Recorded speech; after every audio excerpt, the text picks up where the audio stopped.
Hello, everybody, and welcome to Q4. The last quarter of the year is traditionally the busiest and the most profitable time for e-commerce businesses. Now, with the peak trading periods of Black Friday and Christmas edging ever closer, now is the time of the year that retailers look to firm up their plans for ensuring that they can cope with demand, maintain high customer and consumer satisfaction levels, and of course, smash those sales. This year, however, we see the twin forces of COVID-19 and Brexit combined to pose businesses with complexities that many have never dealt with before. The increased number of people purchasing online over the past few months has meant that many retailers are now seeing demand for their products in new and in international markets. This in itself brings a number of challenges, both new and known, in which retailers have to address. And address them we shall. So today in this webinar, we have brought a combined force of brains, brawns, technology, tax, and transport. In the room today, we have pieces of the e-commerce puzzle that, when put together, create a revenue-smashing way of engaging your customers. I am delighted to welcome Shopify, Patchworks, Seeker Logistics, and Avalara. Good afternoon, everybody. How are we doing today? Hey, Colin. Oh, good. Thanks, Colin. So let's go around the room briefly and introduce everybody, starting with Claire. Hi, I'm Claire Muir, Commercial Director at Seeker Logistics. We are a global multi-channel logistics provider. We get product from wherever it's made to wherever the consumer is, however they're shopping. So whether that's cross-border or domestic, lots of good stuff flying around. Lots of boxes, lots of parcels, lots of movement. Well, great to have you here, Claire. Max. Thank you. Hi, so I'm Max Kissack-Jones. I am a partner manager at Shopify Plus. I look after all of the large enterprise partners and the onboarding of those partners within EMEA. Well, beautiful. We're lucky to have you here, Max. Thanks. Hey, Jake. Hi, everyone. Jake Estes here. I'm a solutions engineer based out of, for Avalara, I should say, based out of Avalara's EMEA headquarters here in Brighton. I work on the pre-sales team, so I help European-based businesses trading globally identify the right Avalara product to help them solve their global tax compliance requirements. Been in tax for about 6 years now. I'm also a certified U.S. customs specialist as well.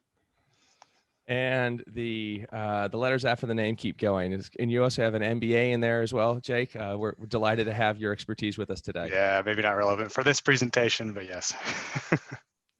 And Andy, finally. Cheers, Colin. Great to be with you. So Andy Ritchie from Patchworks. We're an integration platform as a service. I've been working in e-commerce and ERP in the integration space now for the last 20 years or so. And in terms of Patchworks, my role, I'm responsible for kind of bringing new business in, working with our existing customers, and then with a foot in kind of the consultancy and product roadmap side of things as well. Fantastic. Andy, we're lucky to have you here. So with that in mind, a little bit of background for the people on the call. Black Friday has been in the UK since around at least 2014, and year-on-year growth has been rising between the 7 to the 9.5%. So the first question I have for everyone is this year, in the year of COVID and more consumers buying online, do we think that this Black Friday will achieve the highest online sales to date? And let's start with you, Max. So I think from a Shopify perspective, Black Friday this year is going to be absolutely huge. There is a massive surge of online deals like we've never seen before. Amazon Prime has already been and gone. So, we can actually see that a lot of merchants are starting to offer deals, as early as October. But we also, with the increasing restrictions that we can see globally, we think that this year's online revenue will be a lot bigger than we've ever seen before. However, I do think, from an offline perspective, there may be some troubles ahead. Andy, what's your take? I echo exactly what Max has been talking about there. He's stolen my line about the offline stuff. Touche, sir. Bravo. I think Max has nailed it completely. I think the high street will struggle, but in terms of pure online sales, it's going to outperform what we've seen year on year. Potentially exponentially. We've seen some of our clients during this year doing 200-300% year on year in terms of promotion and sales stuff they've been doing. Lounge Underwear, a really good example. They ran a breast cancer awareness promotion in 2019 giveaway, and they did around 17,000 orders over the space of a day. They ran the same promotion at the start of this October. They did 52,000 orders in 3.5 hours.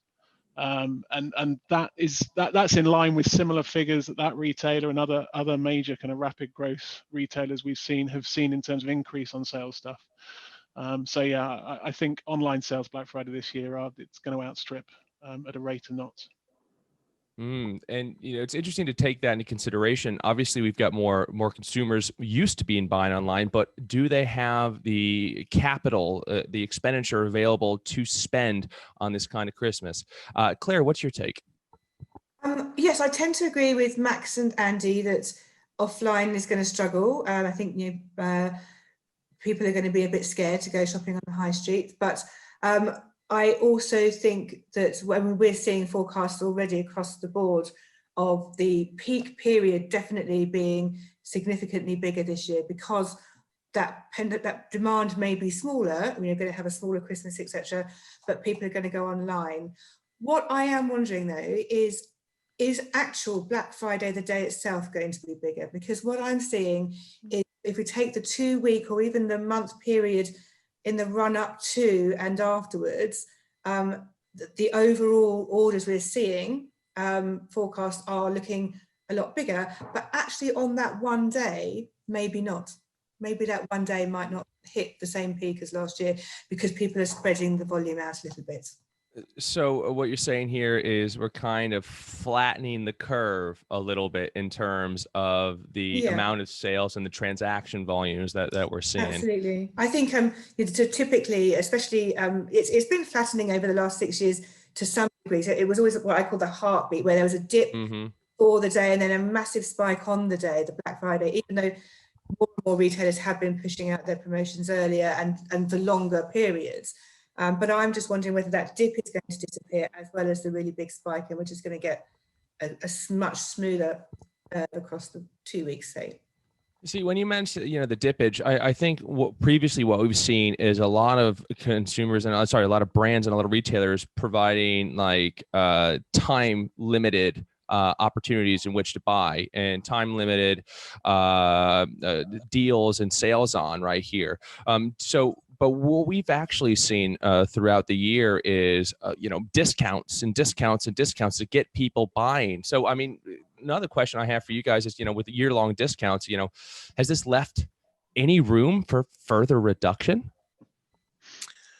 So I Andy. think. No, we'll go with you, Max. That's fine. Sorry. I was going to say, I'll let Max start, definitely. Yeah, I think what you've got to do is you actually got to look at the lifetime value of a customer.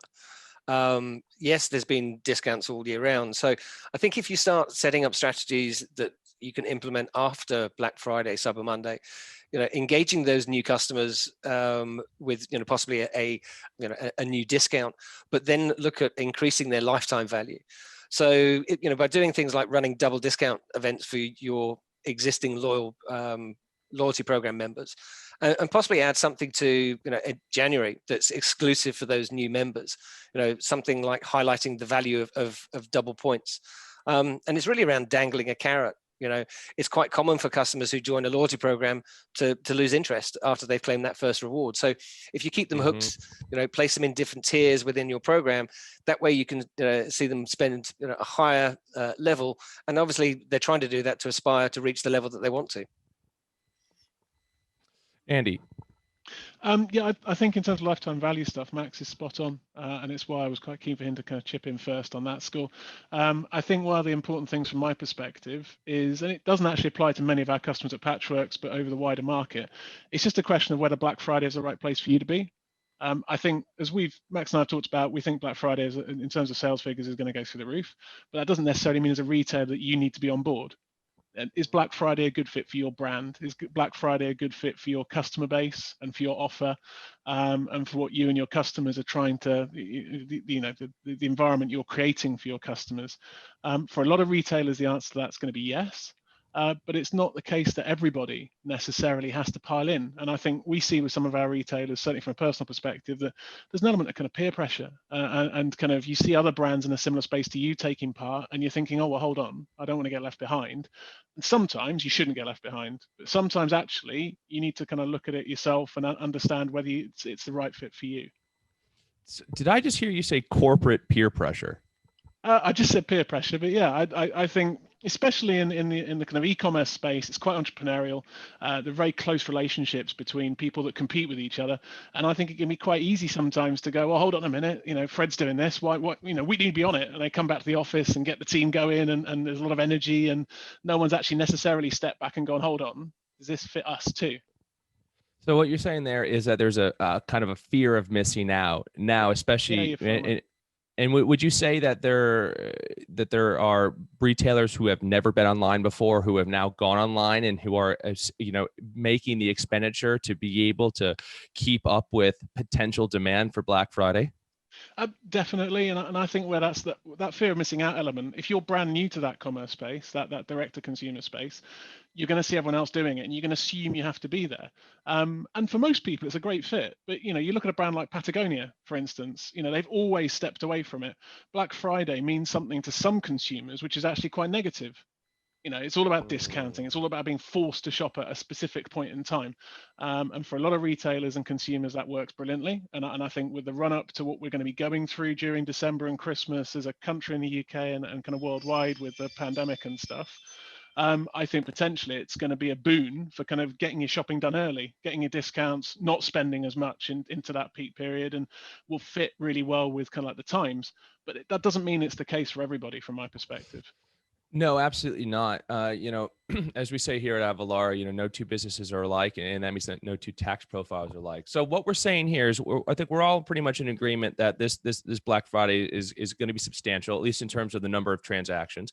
And what we could say is that there are newcomers onto the space here who have never been here before. So that means that there are going to be a lot of mistakes that are going to be happening here. So, Jake, from your perspective, from the cross-border trade perspective, what are some of the biggest mistakes that you are seeing or have seen from retailers looking to take advantage of Black Friday?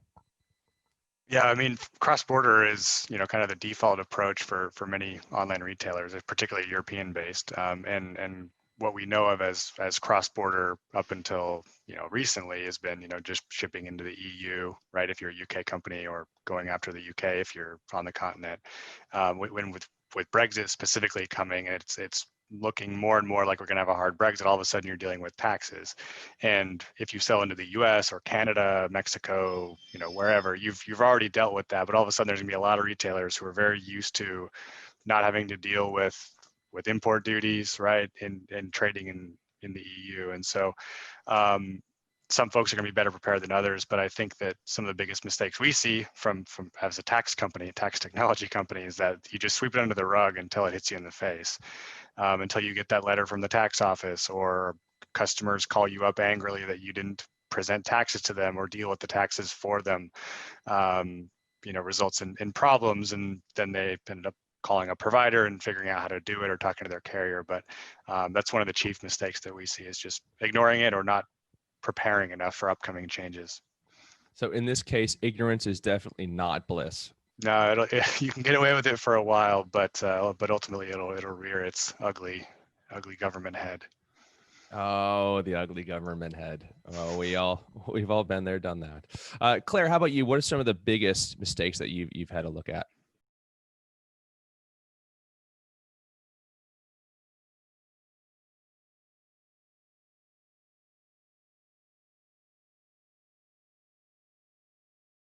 February for Black Friday, or for Cyber Weekend anyway, using lessons learned from the previous year. Obviously this year it's been interesting because we would often spend a lot of planning meetings in Q2, but instead we were dealing with a big spike in a lot of e-commerce orders across certain categories that we serve quite well in health and well-being and beauty. But we still have been able to get a plan sorted out. And I think that if people aren't forecasting, in particular, planning their labour, planning the space in the DC, and planning capacity with carriers, then they could be setting themselves up for a few problems, especially if they go over forecast. You might find that the carrier network is reluctant to take your volume and to actually deliver your orders to your customers. And there's even rumours more and more recently that carriers are going to start fining clients who tell them there's volume coming, and then they don't give it to them, because then they're running empty space when other people could use it. So it's all about numbers and planning. And COVID, as we all saw in Yes, late March, early April, really affect the supply chain. And it really did. Yeah. and you know what, it's one of those times where you got to tip my hat to all those key workers who are out there ensuring that all these things get there. Max, how about you? What are some of the biggest oopsie daisies that you've seen? I think from our perspective is not, it's reiterating a little bit of what Claire said, but it's about not making a contingency plan. You need to really be prepared. I think you also need to ask yourself some uncomfortable questions and prepare for the worst. So, do you have proper backups in place in case anything goes wrong? What happens, as Claire said, if the shipping company that you work with becomes too busy, or if your inventory just doesn't arrive when it's supposed to. So how quickly can you actually adjust to your product plan? I'm not looking to stir up any unfounding fears, but it's important to prepare for tough situations. And considering the well-documented shipping delays experienced during the pandemic that we've had, along with the announcements already being made by shipping providers, who say, be prepared for delays if necessary. I think thinking about the worst case scenarios for your business and creating those contingency plans wherever possible, it's much easier to handle that planning now versus troubleshooting in the midst of the biggest sales weekend of the year. Oh yeah, no, I hear you. Andy, anything to add to that? I think the only thing I'd focus on from a mistake perspective that certainly I've seen in my time is just trying to do too much too close to Black Friday and Cyber Monday. So certainly last year we had an experience where we onboarded a client onto the Patros platform who was implementing a brand new WMS, and they were going live the week of Black Friday. That went about as well as you can imagine. And as a supplier and partner, we always look to try and support our clients and our partners and people we're working with, and we'd never just turn around hard and say, no, you can't do it, not possible. I think everyone in this space is about making sure we can support our customers to do whatever they need to be able to do, but we also have to be honest and open. And the closer you get to a really peak period like that, and the more you're changing right beforehand, the more risk you're adding into the mix. And that's where the contingency planning that Max is talking about and the points that Claire's made in terms of forecasting and everything else become really vital. My experience of that BFCM is you're actually better off nailing your core, getting your brilliant basics absolutely perfect, than you are trying to roll out a new international store, a brand new product line you've not tested, a new shipping option that you've never used before, or whatever it might be. Because at time of recording, we've got about a month left to go into Black Friday. Now, I'm going to get on to what advice that each one of you would give to people with the period between now and then.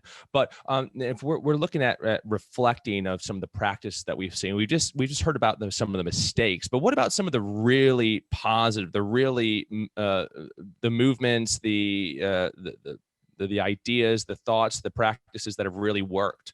And you know what, Andy, I'm going to go back to you again if I can. Tell me what you've seen that's been really positive from brands and retailers. With my integration hat on, my sort of techie nerdy hat on, it's not very sexy, but it comes back to the point Max was making, where we've seen our retailers and our partners really plan and test and get themselves prepared for Black Friday and Cyber Monday. We've seen them smash it. And some of our biggest retailers get really, really committed to making sure they stress test their environment. They understand and identify any bottlenecks and weaknesses operationally, as well as from a technology perspective.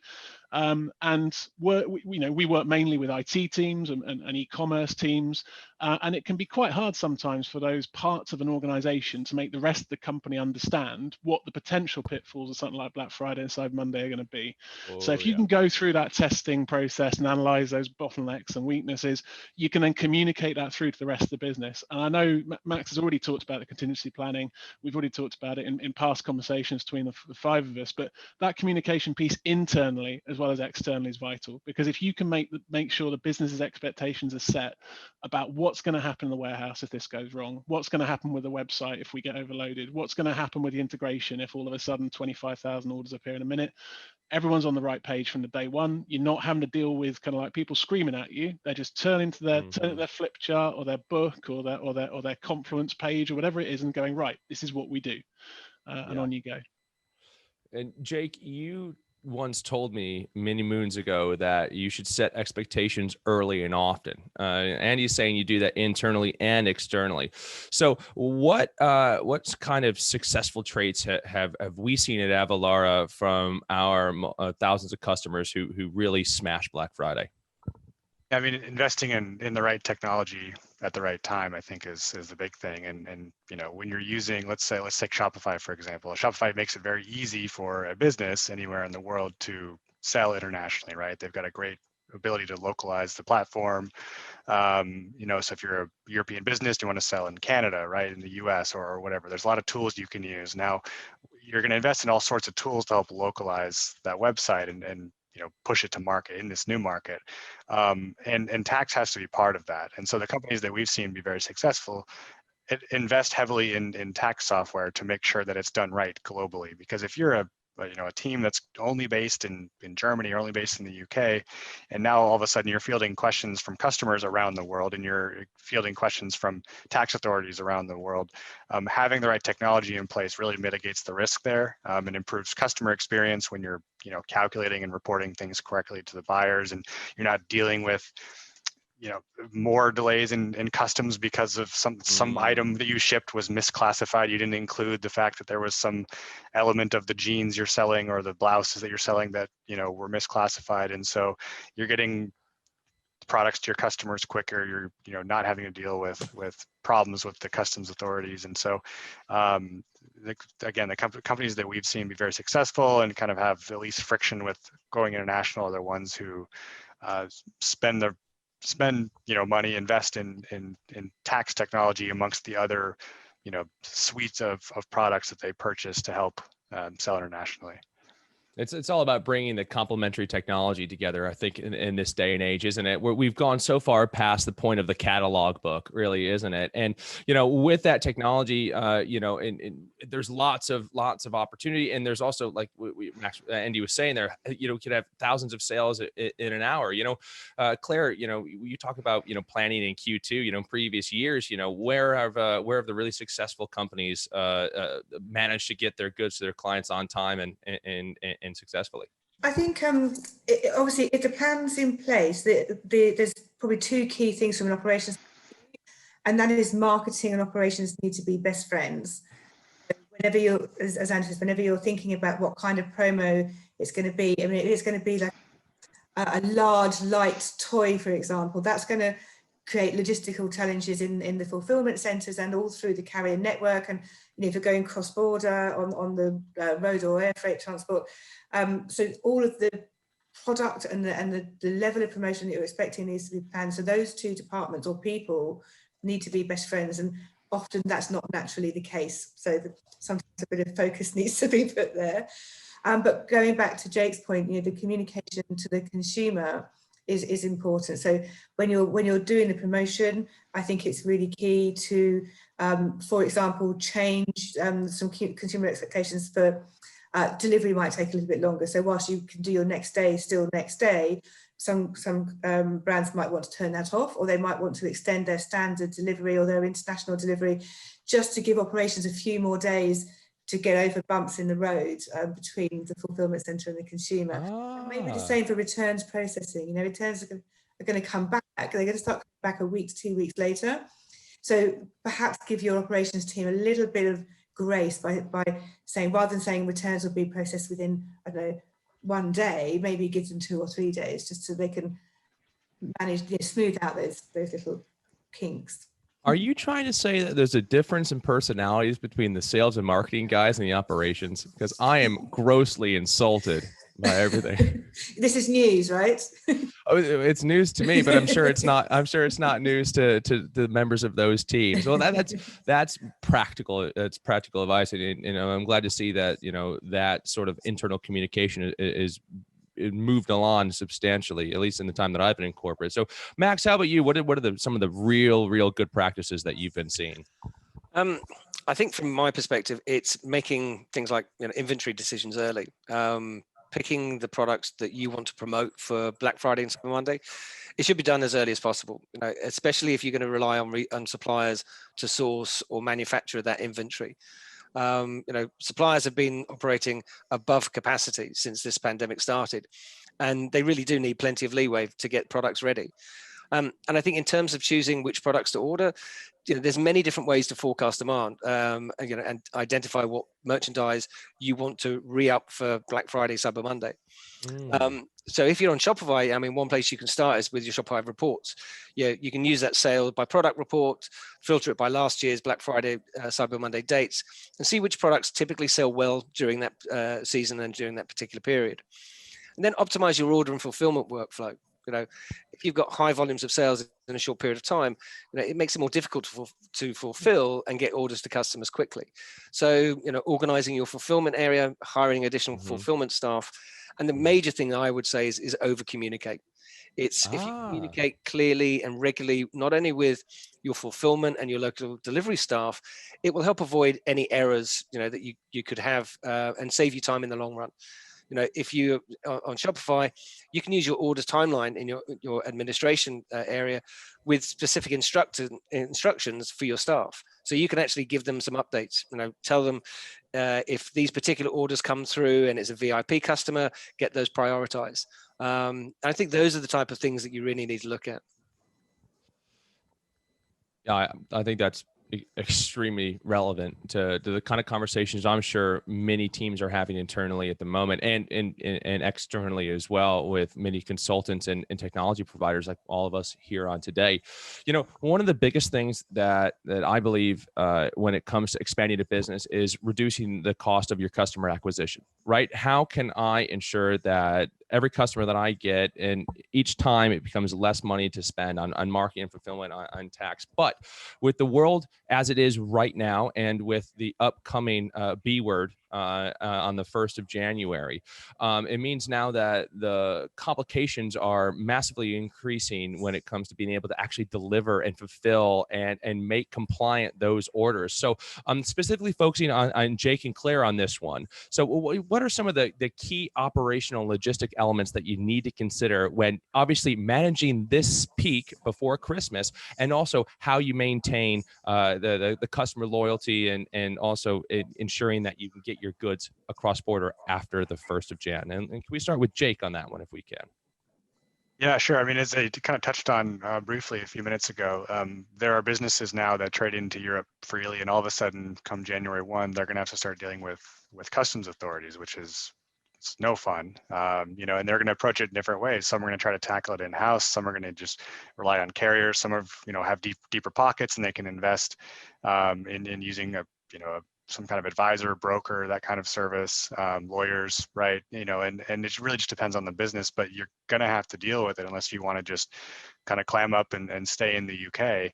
And on top of the introduction of customs coming from exports, from the UK, there's other rules that are coming along too. On January 1st, marketplace platform providers are going to be responsible for some of the VAT when there's trade into the UK. And so you have your own storefront, or you got a Shopify site, it's running great, you're dealing with customs authorities in Europe, and that's fantastic. But maybe you also sell on Amazon or Etsy, eBay, whatever it might be, and they're going to be responsible for VAT on some of your transactions. Perhaps not all of them, but some of them they are. And so you're going to have more complex reporting requirements.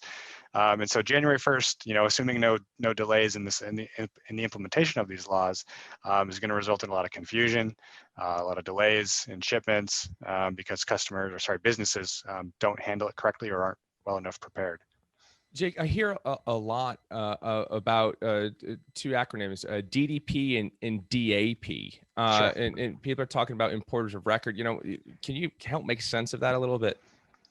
Yeah, absolutely. So DAP is what's called Incoterms. So the two large Incoterms in terms of retail, and that's DAP, which is delivery at place, which means the buyer, the consumer, retailer's consumer, pays for the duties, right? And the kind of opposite of that is what's called DDP, which is delivery duty paid, meaning you as the retailer take control of the taxes. You're responsible for collecting and paying the taxes to the authorities, which results in a really, really streamlined and positive customer experience. barring any other problems, because you're paying for the taxes. When it gets to the destination country, there's no holdup in customs. You've paid the taxes, and it just flies right through, straight to the consumer's front doorstep. With DAP, you're putting the burden on the individual, and oftentimes they're reluctant to pay the taxes. They'll just reject it outright, and it has to get sent back to you, and then you're getting penalties from your carrier, amongst one-star reviews that customers often leave when there's taxes, unexpected taxes on orders, and so lots of issues. DAP or DDP is it's right for some businesses, not right for others. But from the consumer perspective, they're expecting to shop locally, even though there is a global marketplace out there. They're going to expect that the retailer knows what they're doing and can handle everything for them. But yeah, some businesses will do it, some will not. So it just depends. Claire, that's probably a big assumption that businesses know what they're doing, especially when it comes to logistics and taxes. Yeah. Well, I'm not going to speak for tax because I don't think I know what I'm doing. I think, yeah, from our side, it's we're all about retention. So obviously we're not the one, it's our clients who are investing the money in customer acquisition, but the experience that we deliver to their customers impacts directly on retention. I think the biggest piece of advice I can give to retailers and brands who are shipping into EU countries, obviously we're going out to 27 countries, they were coming back to us, just one. So there's going to be some friction, there's going to be some delays and some teething problems, I'm convinced of that. But if you can have the right data in your system, on your web platform, in your product catalogue, with the right HS codes, etc., and you pass that data through to the pick and pack operations, and they're passing that through to the carrier, then you've gone a long way to doing what you can do. And the next thing, obviously apart from choosing the right service for your customer, is to make sure you've got the right carrier, and that carrier knows how they're going to get all of the parcels across the border in bulk, and that they've got the right systems and processes in place, to basically the right customs in place to get across there, especially in the first month or two. And is COVID going to affect carriers' abilities to be able to do that? Yeah, I think obviously, especially for any services where things are flying, obviously the number of flights, or most carriers are using flights that people are going on. So when passengers stop flying, then the capacity is reduced, unless you're one of the really, really big boys that have your own planes. Even now, although that we were having a slow increase in flights, that's dropped back up again, and we've just, because of the second wave, we've just had some notifications today from the US that they're reducing passenger flights, so that's going to have an impact. But also, I think all the people that work in logistics essentially are key workers, so transport people should be able to still get across the border in a road, in a lorry, but there's still going to be problems with coming back into the country, and certification and testing and that kind of thing. So what you're saying now is, so what you're saying right now in terms of the preparation for the not only this massive spike, but also Brexit coming up here is data. It is about effectively, what is it about telling the carrier not only how much is going to go, but also you were telling me a story about someone changing the size of their parcels. Yeah. I was wondering if you could share that. Oh, so that was yes, that was a brand who decided to promote a medium-sized product, of which a certain amount can get onto a carrier vehicle. And what they did, they panicked in, I think, the early days before Black Friday, when sales dropped off. We go back to that heartbeat thing, and they decided to switch the promotion to a product which is much, much smaller, sort of the size of a mobile phone case. And it was a successful promotion. It drove demand, it drove conversion, which meant that orders came through. So we received a lot more orders than we were expecting, which meant it took us a long, long time to process. But also we then filled a vehicle with, rather than, 5,000 items or 5,000 parcels, it became 15,000. And that actually became quite overwhelming through the carrier network, because it wasn't planned. So there's a certain amount of time allowed to offload the vehicle and then to reload. So that kind of bulk volume trickled through the entire network and caused problems for all of the logistics providers at every stage. So yeah, planning. Oh, planning. Well, guys, we've got a month left, right? And we now have an absolutely packed a packed e-commerce space with local and international brands trying to grab everyone's attention, everyone's money. I kind of feel like sometimes I'm a magpie when I'm online. What's the next shiny thing that I can go and find right here? And is that shiny thing actually gonna entice me to buy, right? So with that in mind, the month left, guys, what advice, what last minute steps could you guys prescribe to retailers that will help them to massively take full advantage of Black Friday? And Max, I'm going to start with you if I can. Yeah, sure. So I'd say consider some of the pandemic product trends. You always want to highlight your best sellers during Black Friday, Cyber Monday, but this year, it'll be wise to also consider products that have seen an uptick in demand since the pandemic. In one of our surveys, we found that 38% of Shopify merchants are introducing new products this Black Friday, Cyber Monday. Now, this doesn't mean you have to pivot your business last minute, but if you're already selling some of that merchandise, it's worth considering upping your inventory. According to our internal Shopify data, the top trending products categories since lockdown in March are, indoor and outdoor furniture, home office equipment and accessories, board games and puzzles, exercise equipment, self-care and beauty, and then leisure wear. If you think about, being in lockdown, what are the things that are going, absolutely great guns? It's board games and puzzles. That time on a Sunday afternoon, when you've got nothing to do, it's like, we need a board game. It's out there for the kids. That and alcohol, I'm sure, are seeing a pretty high demand. Absolutely. So you're saying, focus on marketing trends and be able to deliver. But okay, all right, that makes a lot of sense. Andy, what about you? What kind of advice would you give? In terms of, we're into that last month before, Colin, you're completely right. Sort of last minute advice. Obviously, everyone wants to kind of like be able to do full stress testing and kind of like fully identify any weaknesses in their environment. You just might have time to do that. So in terms of what I'd suggest right now as last minute stuff, it's something our MD and founder Dave Wiltshire talks about a lot, and it's kind of fireside chats, making sure as a company, as a retailer, you've talked with your key providers. So if you're using a Shopify Plus partner in terms of your e-commerce website as an agency, have you had a conversation about, and that's been open and honest in terms of what you're expecting with volumes, where, what landing pages have you got set by default, all that kind of stuff. If you're using an integration platform or a separate WMS or an ERP software, have you talked with all of those key providers and just talk them through, look, this is what we're expecting, or making sure you make it clear, look, we don't know what's coming. This could be, we could be 300-400% up, we could be nothing, but talk to all those providers in turn. If you can talk to them together, lovely.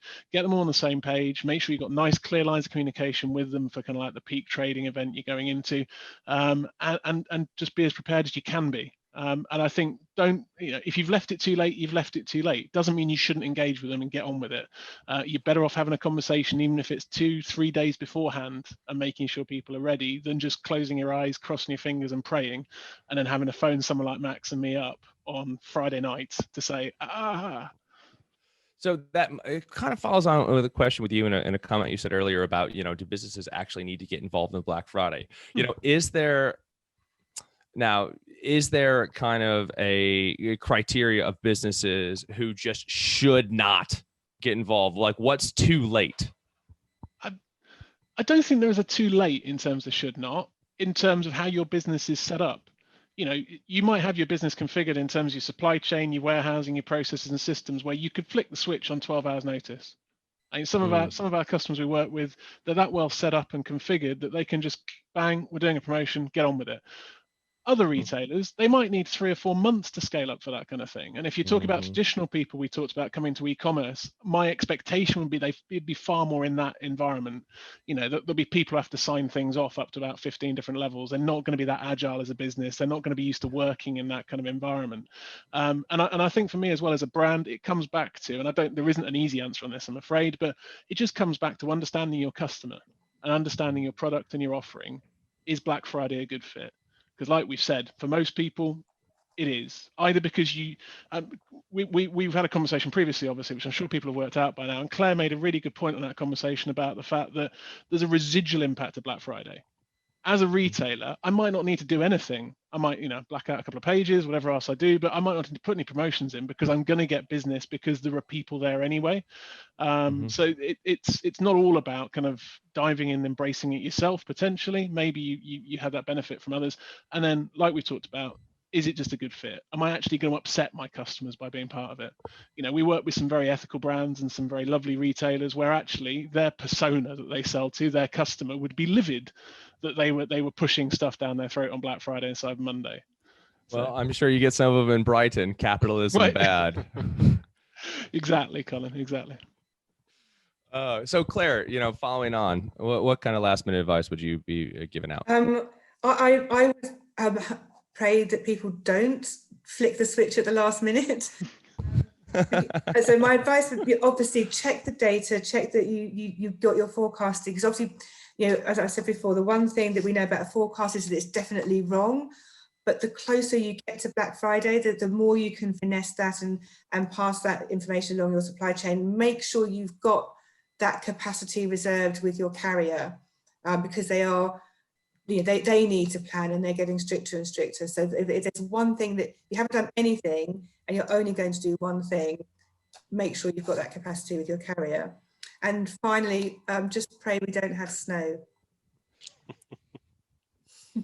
Well, you heard that, listeners. Check with your carrier. That's probably a bit of practical advice that we could take advantage. And Jake, in terms of taxes, in terms of avoiding that government bite, what can people do last minute? Sure. I mean, not a ton you can do last minute, but I would say customers and businesses should have worked out who's responsible for the taxes, right? Which Incoterms are you going to settle on? And you can choose them by country. You don't have to, sell DDP and to take care of the taxes everywhere. I mean, some customers, shipping in some countries realize it's too complex, and they're willing to kind of take that risk of customer dissatisfaction and just sell DAP. Customers pay the taxes, but what they do, which makes things a little bit easier, is they'll present the taxes on the website at checkout as a courtesy, right? Or at least say there will be taxes of some sort if you don't have a precise rate. So with varying degrees of kind of experience and service you can provide, just find the one that's right for your business. But the most important thing is don't ignore it. The businesses that ignore it get away with it for a little while, but it's not sustainable, because ultimately you will have to answer for either your customers or the government. And I don't think anyone wants to be stuck between those two. So yeah, I would just say take care of the taxes. Talk to your carrier, talk to a tax advisor, attorneys, in-house teams if you've got them, but sort out how it's going to be handled. And one thing that I would say, coming from a tax point of view, in case anyone didn't know, I work for Avalara as well, is to be aware of the amount of transactions that you have on Black Friday and from November onwards, right? So there's thresholds everywhere you sell. Every business around the world, once they cross a certain amount of economic activity, a certain amount of transactions, will have to manage the taxes in that country, even if you don't have a physical presence in that place. For example, take the United States, right? It's the quarter of the world's GDP lives and breathes within that continent, and in each state, if you sell $100,000 or 200 transactions, that's 200 invoices into a state, you have to manage the sales tax there. That's an absolute requirement mandated by law. If you're selling into Europe, even right now, as part of the European Customs Union, if you sell 35,000 euros worth of goods into a state, into a country, you need to manage the VAT and charge it appropriately on each one of your transactions. So the management of those taxes, it's not as sexy as the things that Max and Andy get to deal with, or Claire, it's not as physical as what you had to deal with. But boy, oh boy, those letters that come through the door and through the letterbox from the taxing authorities, those are pretty real. And those numbers they have on there, and fines, back penalties, and interest are extremely prevalent. And you don't want to be managing that at any point in time. So guys, I gotta say thank you all so much. I think we've got a lot of great information here for the viewers at home that are listening. And finally, last thing I want to do is I want to go around and just shameless plug for 20 seconds for each one. So Claire, go and tell us about Seco. Seco is a global logistics provider. We've got multi-channel, multi-user warehouses in the Americas, Europe, China, Japan, and Australia. All of them are on the same system, same warehouse management systems. So you have one integration and then you could potentially access them all. We also bring the product from the point of manufacture to the warehouses, and we also get the product from the warehouses to the customer, whether that's a retail or customer or a consumer. So we're shipping products to consumers all around the world, especially over Black Friday. 40 seconds, not bad, not bad at all. Max, let's see if you can beat that. So Shopify Plus, basically flexible and fast to launch, ranging from a mom and pop all the way through to the likes of Heinz, Staples, Allbirds. We believe that we're the new enterprise, so a lot of the legacy enterprise platforms are broken. So if you want to get online, you want to get online quickly and cost effectively, then Shopify Plus. 25 seconds dead. Beautiful work. Andy. Patchworks is an integration platform as a service, so we're a layer of technology that's foundational for any business that's leveraging cloud software. We work primarily with kind of rapid growth retailers that are e-commerce inflected, and in terms of what we do, we transform, translate, and transmit data. 14 seconds. Beautiful. Jake. Hi, Avalara is a global tax technology leader. We service customers who want help with customs duties, sales tax in the US, GST, Canada, other countries, VAT globally. So we have about 900 different plugins for various e-commerce, ERP, billing systems. So we calculate, report, and remit all the taxes on your behalf through technology. 22 seconds. Fantastic. Now, Jake, I'm going to add on top of that. And Oscar Wilde once said that there are only two things certain in life. Those are death and taxes. Well, Avalara can't help you with the former, but we sure as heck can help you with the latter with our mix of technology. So think tax relax. Think of us. And I want to say to everyone on the call today, but that was 10 seconds dead. Thank you to Claire. Thank you to Max. Thanks. To Jake. To Andy. Had a great time. If anybody wants to get a hold of any of the experts that you see on this panel today, simply have a look at the link below, and all of our emails will be in the info. So everyone have a wonderful rest of the week, and talk to you all later.